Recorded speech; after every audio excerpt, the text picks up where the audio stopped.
नमस्कार, हम अफरोज। दोपहर 3 बजे के भोजपुरी समाचार में स्वागत बा। सबसे पहले प्रमुख समाचार।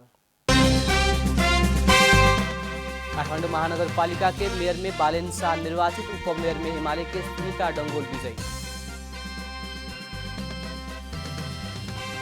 दक्षिण एशिया के ही पहिल का सामुदायिक टेलिभिजन जनता टेलिभिजन आ ग्लोबल आईएमए कैपिटल बीच आईपीओ निष्कासन खातिर समझौता, नेपाली शेयर बाजार के ही नया अभ्यास। पेट्रोलियम पदार्थ में अभिन्न लगावटी आइन, कर घटावे के सरकार के तैयारी, अर्थ मंत्रालय में गृह कार्य हो रहा मंत्री बडू के कहना। अमेरिका के टेक्सास के एक प्राथमिक विद्यालय में 19 बाल बालिका सहित 21 जने की मृत्यु, प्रहरी द्वारा अनुसंधान जारी। नेपाल क्रिकेट संघ क्यान द्वारा नेपाल T20 लीग खेले वाला फ्रेंचाइज टीम खरीद खातिर खुला टेंडर आह्वान।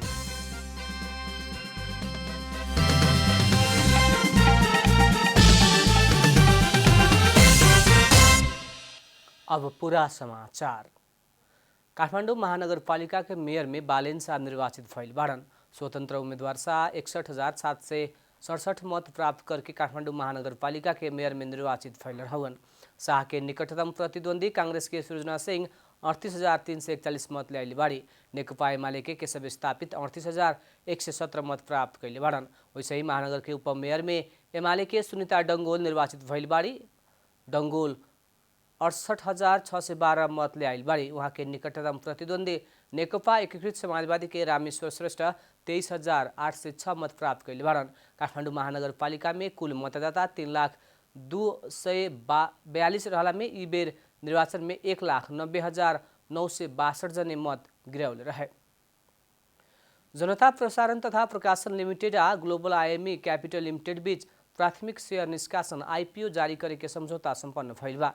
जनता के प्रत्यक्ष लगानी से वास्तविक सूचना के उजागर और तटस्थता कायम होके के विश्वास कंपनी लेहले बा। करीब 1200 सर्वसाधारण शेयरधनी के संस्थापक शेयर लगानी से संचालित जनता प्रसारण तथा प्रकाशन लिमिटेड दक्षिण एशिया के ही पहिल का संचार गृह के रूप में प्राथमिक शेयर निष्कासन करे के भइल है। समझौता कार्यक्रम में बोलत जनता प्रसारण तथा प्रकाशन लिमिटेड के अध्यक्ष डाक्टर विजय कुमार पौडेल सरकारी संचार गृह सरकारी नीति या प्रशासन के कारण प्रभावित बने सके और निजी संचार गृह सब वर्ग पक्षधरता और तटस्थता के अभ्यास करे के खतरा होके के भइला से अब जनता के लगानी में संचालन होके वाला ई संचार गृह ओकरा के चिरे के विश्वास व्यक्त कैने। देश में भइल आर्थिक संकट कम करे खातिर सरकार से देहल 2 दिन सार्वजनिक विदा सांदर्भिक ना भइल कहत कुछ लोग एकर आलोचना करते आइल बा। सरकार के निर्णय मुताबिक सभी अस्पताल, शैक्षिक संस्था और कार्यालय शनिचर और इतवार के 2 दिन विदा भइला के बाद बहुते क्षेत्र प्रभावित भइल बा। सरकार से देश में भइल खर्च कम करे खातिर 2 दिन सार्वजनिक विदा देवे के निर्णय कैले रहे। आर्थिक संकट से बचे के खातिर इतवार के बीच सरकारी विदा देवे के सरकार के निर्णय प्रति कुछ निजी तथा सरकारी संस्था सब प्रभावकारी ना होके के टिप्पणी कैले बा। सरकार से देहल 2 दिन सार्वजनिक विदा के असर शिक्षा और स्वास्थ्य क्षेत्र में प्रत्यक्ष रूप में पड़ल बाटे। सरकार ईंधन बचत के खातिर कहत जेठ 1 गते से सनित्र मार में पड़ल बा। सरकार के निर्णय प्रभावकारी ना भइल कहत। भोजपुरी समाचार में अब थप समाचार। सोलुखुम्बु जिला के लिखुपिके गाउँपालिका आर्थिक वर्ष 2078-79 के स्वीकृत बजेट से सिविल इंजीनियरिंग लैब स्थापना कैले बा। 12 लाख लागत में स्थापना भइल लैब में विभिन्न निर्माण सामग्री, सीमेंट, पत्थल, बालू, गिटी, ग्याबिल, तार लगायत के गुणस्तरीयता टेस्ट गाउँपालिका में ही भइल बा। ल्याब स्थापना गर्ने भनेर 12 लाख रुपियाँ छुट्याएको थियो। सोही अनुसार हामीले 12 लाखको ल्याब चाहिँ 12 लाखले पुग्ने भनेको अहिले सुरुलाई चाहिँ इनिसियल सुरुवात गरौँ यो चाहिँ भनेर ल्याब सुरु गरेका हौँ। यो ल्याबले चाहिँ खासमा हामीसँग धेरै थरीका थोरै बजेटमा पनि धेरै थरीका टेस्टहरू हुन सक्छन्। जस्तो हामी सिमेन्ट टेस्ट गर्छौँ हैन, हामी गिटी टेस्ट गर्छौँ, बालुवा टेस्ट गर्न सक्छौँ, अनि बनिसकेपछि ढलानको चाहिँ क्युबहरू टेस्ट गर्न सक्छौँ, अनि ग्याबिनको चाहिँ हामी ग्याल्भनाइजेसन थिकनेस हुन्छ कि ग्याबिनको तारको चाहिँ मोटाइहरू चेक गर्न सक्छौँ हैन। गाउँपालिका में ही निर्माण कार्य में प्रयोग होके वाला सामग्री के टेस्ट होके के भइला बाद पड़ोसी जिला के गाउँपालिका के भी सहज भइल। जस पहिला चाहिँ अब आसपासमा जस्तै हाइड्रो पावर प्रोजेक्टहरू बाहेकका अरू ठाउँमा चाहिँ काम गर्दाखेरि हामीले काठमाडौँ लगायतका क्षेत्रहरूमा लगेर त्यसको चेक जाँच गर्नु पर्थ्यो भने अहिले चाहिँ यही नै चेक जाँच गर्न सकिने भएको हुँदाखेरि त्यो क्युब मोल्ड ल्याउन लान ढुवानी गर्न त्यसको रिपोर्ट लिन जानदेखिको सबै कुराहरू चाहिँ अहिले अलिकति धेरै नै सजिलो भएको छ हामीलाई पनि। सरकारी भवन मात्र ना हो कि अन्य व्यक्ति निर्माण करे वाला निर्माण सामग्री के टेस्ट करे सके के गाउँपालिका जनौले बा। सेंट लॉरेंस कॉलेज के विद्यार्थी सब शिक्षक सब के छात्रा पर कैले यौन दुर्व्यवहार विरुद्ध विरोध प्रदर्शन कैले बाटे। विवेके काठमाडौँ के माइती घर मंडला में कॉलेज के विद्यार्थी सब विद्यालय के एक शिक्षक से छात्रा पर यौन दुर्व्यवहार कैल कहत विरोध प्रदर्शन कैले बा। विरोध प्रदर्शन में हमने के न्याय चाहिए, महिला के सम्मान करी लगायत के नारा लगा के विरोध प्रदर्शन कैले रहे। विद्यार्थी सब यौन दुर्व्यवहार करे वाला शिक्षक के तत्काल कार्रवाई करे के माग कैले बा। विरोध प्रदर्शन में बोलत आंदोलनरत विद्यार्थी प्रशंसा राय माझी बीतल 3 महीना से विद्यार्थी के एक शिक्षक से ऑफिस में बुला के यौन दुर्व्यवहार कैल बतौले बाड़ी।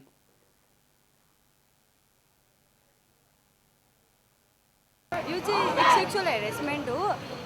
मेरो क्लासमेटलाई बिफोर 3 मन्थदेखि चाहिँ सरले अफिसमा बोलाउँदै त मेरो बेड पार्टनर हुनु, मलाई बेडमा चाहिने जति पनि ह्याप्पिनेस हुन्छ त्यो दे भनेर हेरेस गरिरहनु भएको रहेछ। उसले चाहिँ हामीलाई डरले नभनेर अनि त्यसपछि अलि अझै एकदम हुन्छ नि, अब एकदम सरदेखि एकदम प्रेसर आएपछि अनि उसले हामीलाई सेयर गर्यो, फ्यामिलीलाई सेयर गर्यो, त्यसपछि हामीले प्रोटेस्ट निकाल्यो।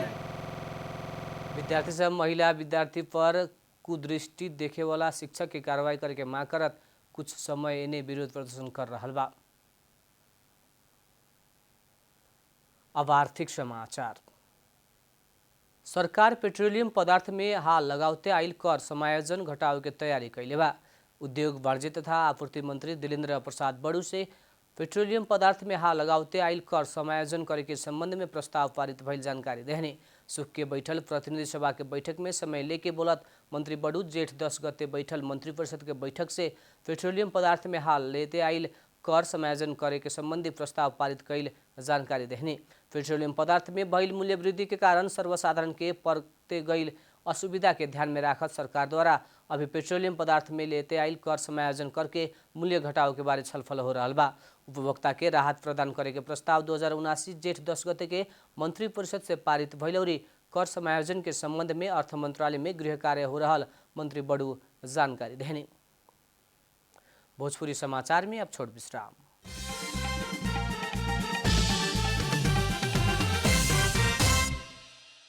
अब खेलकूद समाचार। नेपाल क्रिकेट संघ क्यान नेपाल टी20 लीग खेले वाला फ्रेंचाइज टीम खरीद के खातिर खुला टेंडर आह्वान कैले बा। क्यान पहिलका बेर आयोजना करे लागल फ्रेंचाइजी प्रतियोगिता के खातिर सुख के एगो विज्ञप्ति निकालत टीम खरीद के खातिर टेंडर आह्वान कैलखा। क्यान के बीतल मंगर के बैठल बोर्ड बैठक से अपन आधिकारिक टी20 प्रतियोगिता में विराटनगर, जनकपुर, काठमाडौँ, पोखरा, लुम्बिनी, भैरवा और फार वेस्टर्न नाम के पक्का कर चुकल बा। प्रतियोगिता कुआर 8 गते से कार्तिक 5 गते तक आयोजना होके के क्यान जानकारी करौले बा। टीम मालिक सब के खातिर क्यान टेंडर आह्वान कैलखा। अंत में प्रमुख समाचार फिर एक बेर। पालिका के मेयर में बालेन शाह निर्वाचित, उपमेयर में हिमालय के सुनीता डंगोल विजयी।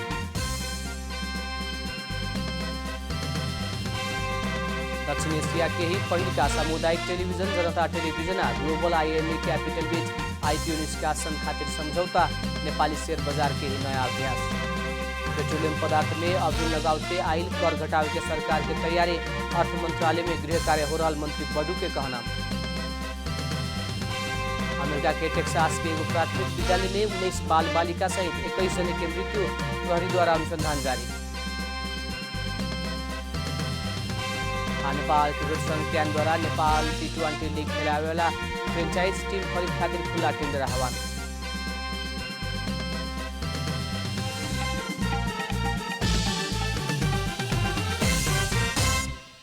भोजपुरी समाचार अभी खातिर इतना ही। जनता द्वारा जनता खातिर प्रसारित जनता टेलीविजन देखत रही। प्रणाम।